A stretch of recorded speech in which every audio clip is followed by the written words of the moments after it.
انتهایی صفا به غرن کریم انتهایی عزتمن بی او دوکه خورون کی بی یار څوک به دوکه ورکړي والفاجر خب لئیم او کم چې فاجر فاسق دی دی به انتهایی چالاکا او دوکه ورکون کی بی لہذا مسلمان نبی علیہ الصلوۃ والسلام نے صحابہ ته پوښتنه کړه الله رسوله مسلمان قاتل کی دی شي نبی علیہ السلام فرمایل بالکل کی دی شي مسلمان شرابی کی دی شي بالکل کی دی شي اے الله رسوله مسلمان دوکباز کی دی شي نبی علیہ السلام فرمایل نه مسلمان او دو صفاتونه چرته نشي اوځي کې دی یو دوکه ورکول دی مسلمان دی به دوکه نه ورګي دویم نمبر دی مسلمان دی به دروغ نه وایي دا دو صفات او مومن مسلمان دا نشي اوځي کې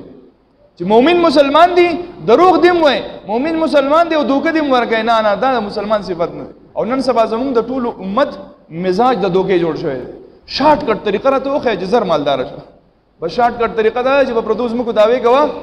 او بس بیا ځو عدالت ته راځي چې کیس مکو کنه چې عدالت ته کیس دار شو غریب وای غیر شریف سړی چې روز په ژوندۍ کې چرته په جګړه کې نعمت علي چې د جګړې مینه د کړي بل سمینه سو پولیس چی نماز دی اره کما عدالت او سوکې ته نشه مطلب چې نشه ته جو بس یا خدا لګي پریدا او یا پیسې راځي مسلمان بچر ته چاره دوکنه ورګي مسلمان بچر ته دروغ نه وای دی بس صفا خبره کوي رښتیا به